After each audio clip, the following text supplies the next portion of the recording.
It's pretty crazy. It's pretty crazy. Welcome back to the Pretty Crazy Podcast. I'm your favorite host, Miss Pretty. And on tonight's show, I have a very, very special guest. His name is Kamani. And he is from New Orleans, born and raised. Yes, Right man. now, Kamani is incarcerated, as you guys can see. Hmm. I was blessed for him to reach out to me, and he wanted to come on the show and tell me his story about what's going on and with black men and how his life is going, how some things are not being said and some things are not being heard, and he wants to come on the show and tell his story. I really appreciate you, Kamani. Appreciate you for having me. Yeah. So you said you caught a charge when you was 18. Yes, man. Caught a murder charge when I was 18 years old. Um, really, my brother had got killed when we came to South Carolina. You know, like anybody who love their family, you gonna go out and try to revenge your family. You know, and that's what happened in my situation. Now let Came me with ask it, you, when you did that, what state was you in? South Carolina. We came in for the hurricane after Katrina happened. FEMA put us on charter buses. You hear me? They sent us wherever. We ended up coming to South Carolina. We were staying in the hotel for like 8 months. You know, we was getting checks every month. Mm. You know, I was enrolled in school and all that. You hear me? But my brother got killed over some petty stuff, really. Somebody wanted his chain. He wouldn't give it up, you know, and they killed him. I just ruled for it. Ruled about it. Ended I, up I kissing. I can understand that. My brother right Yeah. now is doing time in prison for attempted murder. Right. Yeah, so I get it. But so you said basically you was trying to take up you doing for your brother. That was for you. Yeah. Yeah, so I understand that. And how old was your brother when he got killed? 17. So y'all was pretty much the same age. I was Almost. 16 at the time. You know, it took like 2 years. We never said nothing to no police, you heard me? Like, we street people, you know. So Right, right. kept our ears to the streets, and you know, when it came up, I made my move, you heard me? Yeah. Okay. Do you have any children? No, ma'am, I ain't got no babies. I'm too young for that. I love your voice. No, thank you, thank you. Yeah. Um, so I remember you telling me that you have a nonprofit organization outside Yes, of ma'am. prison. Better How Days do you, Foundation. yeah, how do you handle that while in there? Family, you know, my family, I'm gonna do most of the hands-on stuff, like when I want to pass out book bags or feed the homeless or anything like that. They wear my shirts. You know, I do all the design for my shirts, and they just go out there and hand it out for me. That's what's up. Yeah. That is real. That's what's up. That's what's up. Um, so far that you've been in there, like what's the daily routine for you? It varies really, you know. It's so much random stuff that happens every day in jail. Like you can't really say it's a routine. You know, me Mm, personally, me that I've been doing time since I was a little bitty baby. You know, I pretty much understand like the system is structured for you to become institutionalized. So if you follow that routine, you know, you get out, you're gonna be institutionalized. It's gonna be hard for you to step back into society. So I mm-hmm. try to do things a little different every day. You know, so I don't be in that incarcerated state of mind when I get out.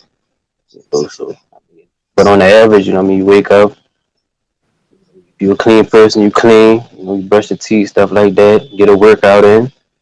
I got a job, so I'm a teacher's aide. I teach math and social study classes for those trying to get their GED.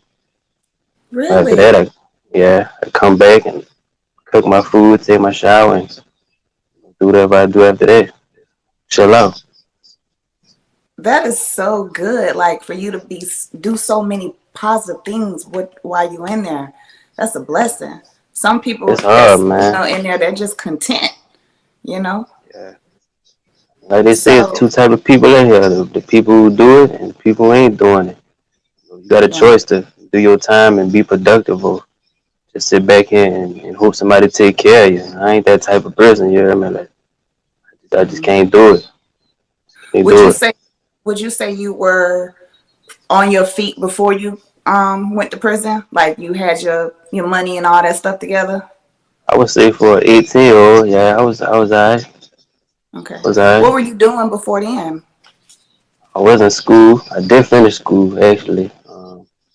I had my own spot, had my own apartment at the time. I was hustling in the streets. I ain't gonna say I had a job. I ain't never had a job actually. I was getting money, but that situation happened. I love my brother to death, so I did what I did. I ain't Yeah. gonna sit here and lie. I don't regret it. I regret the way that I did it, but I just couldn't see What do myself letting you? that one go. Yeah. You said you don't regret it, but you regret the way you did it. What would have been a different way to handle that? I wouldn't have caught him in public. The situation happened at Walmart, so yeah. Where I'm from, like, it's just a whole different culture where I'm from. Like it's really kill to be killed, like man will catch you anywhere in New Orleans, like they don't care. With your mama, with your baby, with your granny, and that's just the mentality I had since a little boy. I got shot 2 times when I was 15. You heard me? Like that changed my life since then. Like I always had a mentality. I ain't gonna let nobody get me. But now that I'm older, I understand that that's just not the life for us. Especially as black men, that's the life that the white man gave us. Understanding the system, the structure, and the Willie Lynch thing. Like I wish I never would have grew up in that setting, but you gotta play the hand of a dealt. So Right. Right. Right. Um, from the inside looking on that, from that inside looking on the outside, because you mm, inside. What do you see that has changed? Like if you were out and if you could change anything, far as in your community and your neighborhood, what would it be? perception of the perception of who you gotta be as a black person. A lot of people.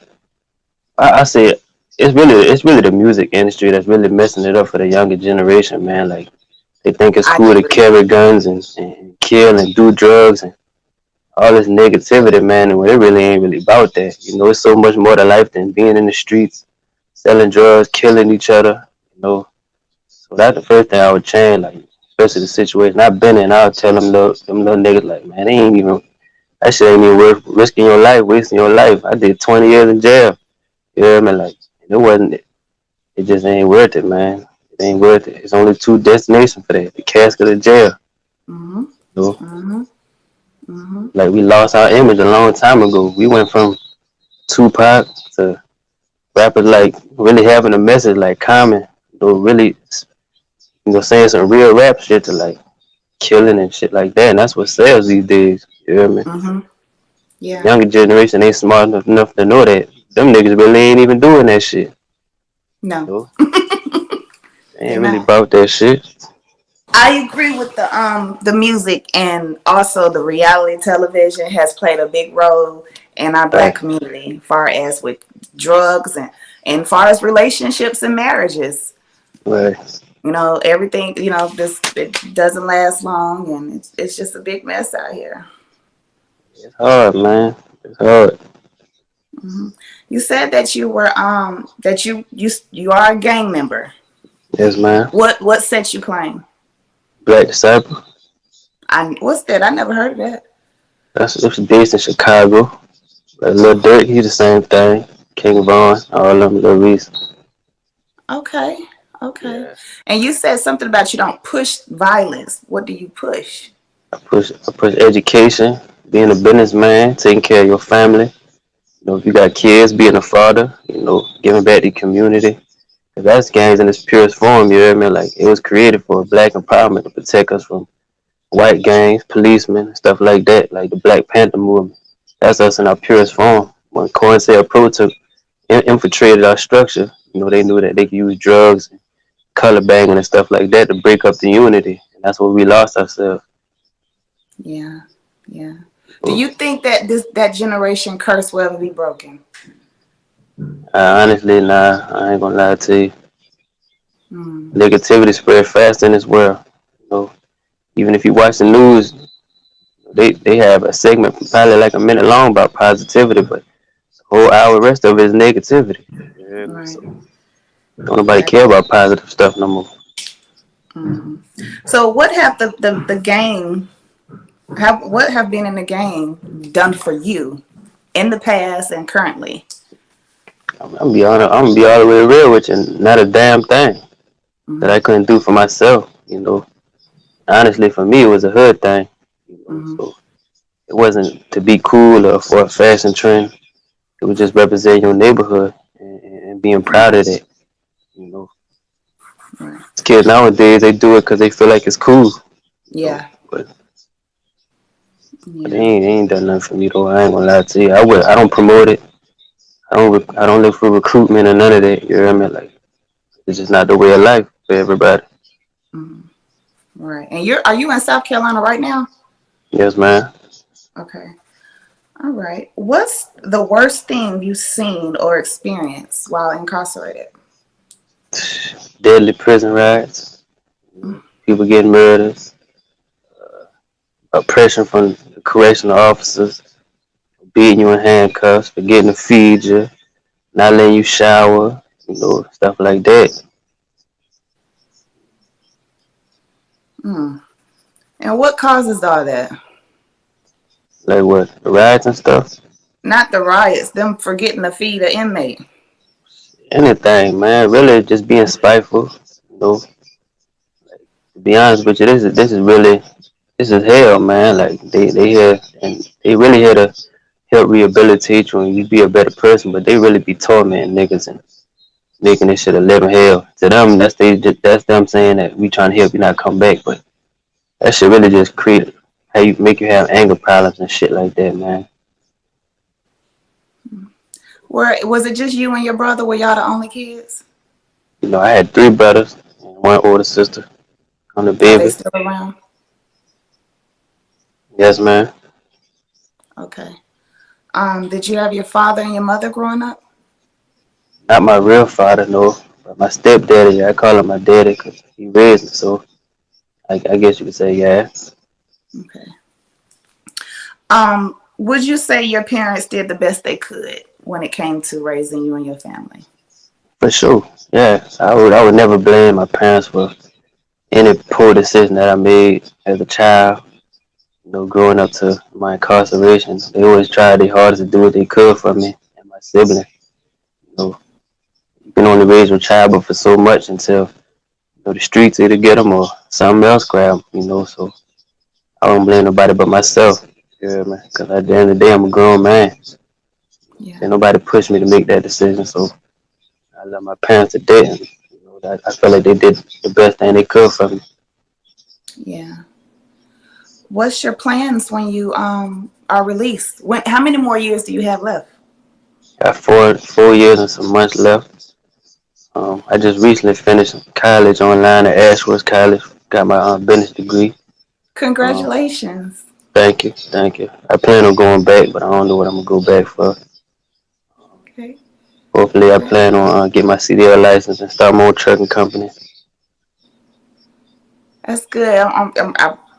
I'm proud of you. You're doing Thank you. way better than some people that's out here. Right. Yeah. So I really appreciate you. Is there any message you would like to give the youth of the young black men, young black kings out here today that are easily influenced with the today's music and today's society? Never be scared to be yourself and be different.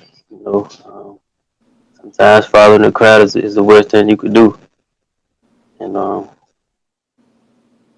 just be safe and have a mind for yourself. So, Okay. Okay. Okay. Is there um is there anyone that you talk to on a regular basis, like someone who keeps your mind motivated, gives you that encouragement, or do you do that for yourself, like words of honestly, affirmation? I meditate on myself. Every day, um, saying affirmation for myself, things that I want to accomplish in life. I meditate on it with great detail, down to the color of my uniform, to the logo of my company. I got heavily into Kundalini meditation like a couple of years ago, which really been helping me. As far as like with mental health and stuff like that. I ain't never really had no mental health issue, but just stay away from stuff like that because there's bad energy in here every day. I strive every day to at least get 2 hours of meditation, 1 hour in the morning, 1 hour at night before I go to bed. Do that. As far as like speaking to people, I keep it brief, because like, time don't stop for nobody. I don't expect it to, so I keep it brief. I don't really be with all that. Okay. I'm very interesting, and this is very interesting to me. I'm just I'm so Right. honored that you found me. And then that's another question, like how did you find me? I found you on that Facebook dating thing, right? I saw your I saw your Instagram. So I said, let me add on the gram, and I said, so she got a podcast. I was like, let me get on. I gotta get on that. You know what I mean? Like I gotta do that. So yeah, that's Is how I this your found it. first So pod? Is this your first like pod interview? yeah, my cousin tried to get me to do him, but I wouldn't do it. Like I was nervous, but I don't know why I even got on yours to tell you the truth. I just felt comfortable, I guess. Well, I feel I'm glad you comfortable. feel comfortable with me. I'm a Yeah, comfortable person. appreciate So now I got to ask these questions. you. What is you doing on a date nap? I mean, sometimes you need to pass time. You hear me? Like, you around niggas all day. Sometimes it's you want to talk to a lady. You hear me? So yeah. Okay. And another one. How is y'all getting these phones? Oh man, see, I can't give out that type of information. You hear me? Maybe we could Okay. do a part two when I'm released or something, and I'll say it then. But I ain't gonna lie, that's my avenue of create finance for myself. So I ain't gonna put it out there right now. You hear me? Hey, I'll blame you. Yeah. You don't know unless you ask, so I Right. tried. I Yeah. respect it. So when you do get released, are you Hmm. going back to New Orleans, or you gonna kind of find somewhere else to live? I definitely got to go back home to see my family. Yeah, it depends on where I feel like my career will, you know, uh, strive the best. I can't say that I stay in New Orleans, but wherever I feel like I'm gonna thrive at, I think that's where I take my talents. Yeah, Okay. Okay. All right. Was there any questions that you have for me, or is anything else you would like to tell the listeners? I just appreciate you for having me. Yeah, man, and hope that you continue to be blessed and continue to thrive in life and achieve all the dreams that you set for yourself. I appreciate that. I really do. Thank you. You're so You're so sweet. Like I really Thank appreciate you. you. I didn't know what I was getting into. I'll be honest with you. Yeah. I was gonna conduct myself in the right manner. Yeah, man. Yeah. You seem like yeah, but you know, um, people make mistakes. Right. Like I said, my brother, he was young. My mom did the best she could. I honestly don't know what happened, and the streets just kind of got a hold of him. But Right. like I tell, my kids, my teenagers now, I have young boys. I'm gonna do all I can for you, but the Right. choice is yours. One day I'm not gonna be here. You know what I'm saying? Right. Just keep So them away from just rap music, man. That's all. yeah, definitely want to get them off that damn rap music because Rap that's. music is the devil, man. But Yeah. I appreciate you coming on tonight, Mr. Kamani, and Thank you, man. Thank you, man. I look forward to speaking with you again. Hopefully, we can have a part two. Yes, man. You already know where to find me. Okay. Well, you take it easy and you be blessed. And good night. You too. Stay safe and beautiful now. Thank you. All right now.